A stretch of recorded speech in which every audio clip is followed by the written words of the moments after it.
Hello and welcome to Media7, recorded before a live audience at Auckland's Classic Comedy Club. Tonight we'll be looking at the media's role and its performance as the verdict came down in the Bain murder case. And later we'll talk to past and present editors about the health of the student press. But first, the reign of Bain in the headlines was playing. We're interrupting our scheduled programming to report that the jury of David Bain's retrial is about to deliver its verdict. It was something everyone knew would happen, so why was it such a bun fight when it did? While the nation was packing up for the weekend, the stars of news and current affairs were airlifted into Christchurch to stand on Bain Watch. The One News Outward Bound team were keeping it real, rugged up for all conditions, all outdoors, all the time. But when the verdict actually came, those few seconds of Wendy meant that we missed the moment in court. But even then, everyone seemed to be having trouble with what the verdict actually was. The jury found him guilty of 5 counts of murder, as you just heard earlier. David Bain has been found guilty on 5 counts.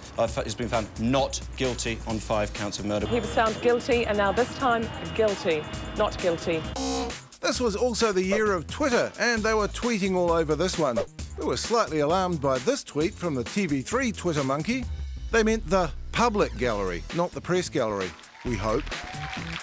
If the breaking news had made a tight deadline for the main news bulletins, the 7 o'clock current affairs shows had the precious extra hour. On Close-Up, they were still outward bound. Mark Sainsbury interviewed his subjects against the pulsating backdrop of a dark, empty building. But if one was, as ever, determined to make the news come to it, Campbell Live was off to the party, where the host could be found enjoying the warmth, but rather shadowed a great get by advertising a fundraising website on the way out. DavidBainFund.co.nz is the website if you want to go for it. Mind you, we were fairly puzzled by the list of supporters on that particular website. Is that financial support or just moral? And we found the odd oddity in the congratulatory messages. The news's tendency to slightly lose the plot didn't stop on Friday night. The Weekend Herald went front page with a story on some suppressed evidence. That turned out to be not only still suppressed, but the subject of a permanent suppression order by the Court of Appeal. It's okay, you can still fish it out of the recycling. The next day, in keeping with the rule that there can be no major public story without Paul Holmes at its epicentre, the Herald on Sunday went big with the little guy who quaff. I checked with Joe yesterday to see whether we're still friends. Joe said, our friendship has survived the test of time despite some fractious moments. By Monday, Tapu Misa in the New Zealand Herald was less convinced. Did the religious Robin really care more about the stains on his clothes than the stain on his soul, such that he would have changed out of blood-stained clothes just so he could meet God in clean ones, as the defence suggested? The Herald, of course, also consulted its expert panel of Your Views readers, who were evenly divided in their prejudices. It wasn't all wild and crazy. Jared Booker's reasons to acquit for the Weekend Herald provided some useful insights. And the Press's reporter, Martin van Bainen, did good work throughout.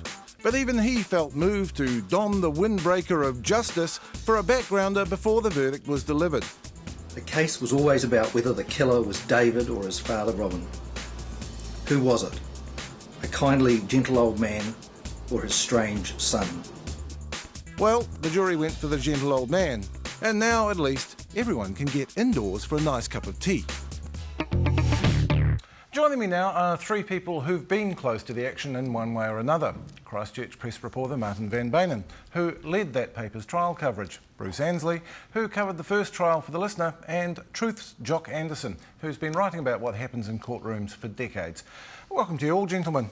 Now, Martin, perhaps we could start with you. You were there. You've covered court cases before. What made this one different? The extraordinary thing about it was really just the public interest, the sustained effort that we needed to put in just to keep the websites up to date and keep our print coverage up with the rest of the competition. So it was a very competitive environment, probably more so than I've ever encountered. Did you feel a particular responsibility to lead the news because this, although it was a national story, it was on your turf, wasn't it? It was on our turf. So we were the we were the paper that was going to be looked at every day by the jury and by the public gallery and so forth. So we were very much in the gun. I think, and that did influence our coverage, because we were careful not to put it on the front page. For instance, we thought if we put it on the front page one day and it was a Crown sort of story, we'd have to do the same the next day with the defence story. So yeah, we were very conscious of the fact that we were the local paper, and we had some responsibility to keep the coverage not understated but judicious. One thing you did do, which I thought was quite interesting, was it essentially made a mini television program, a background to the case that you put up on your website, and even pointed to from what I think is a rather excellent front page the day after. Whose decision was that? Well, I'd love to say it was mine, but I think it was a sort of a joint idea between our website video. I'll call him a video guy. I think they call him a videographer or whatever. But he was so he was in court with me, taking video, the video link from the court, and then he would race back to work and put it on the web.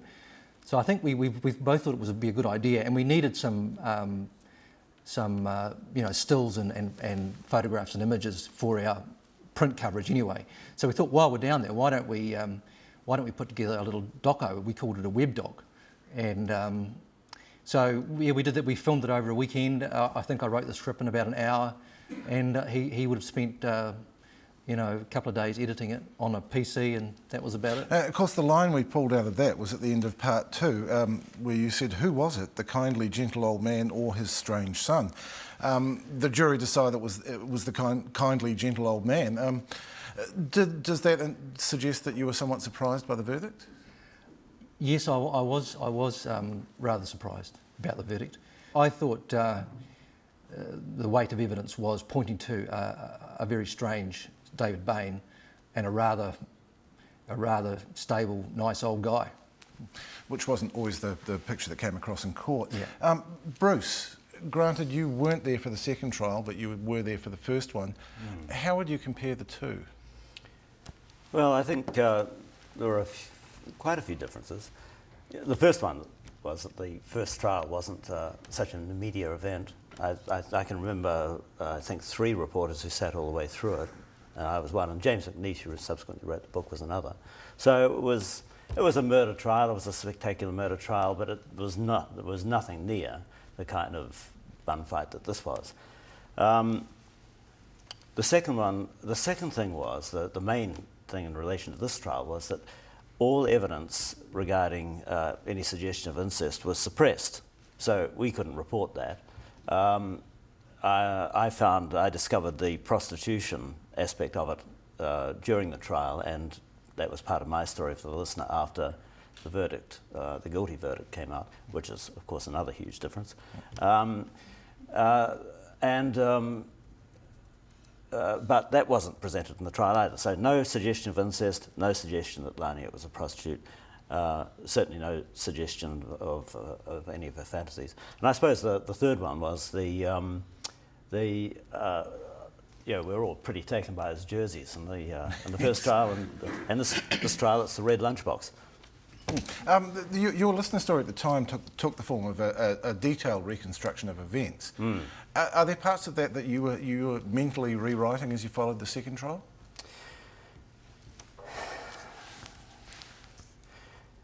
Look, I suppose so. You know, the two aspects really that I found convincing in the first trial, and that guilty verdict, I couldn't see that you could come to any other verdict after the first trial, which was only 3 weeks compared with 3 months this time.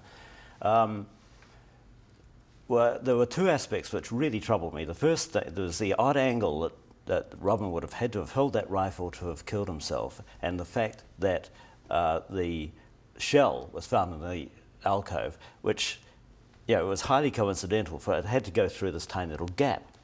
So, that made it unlikely in my view. The law of averages never works out for me.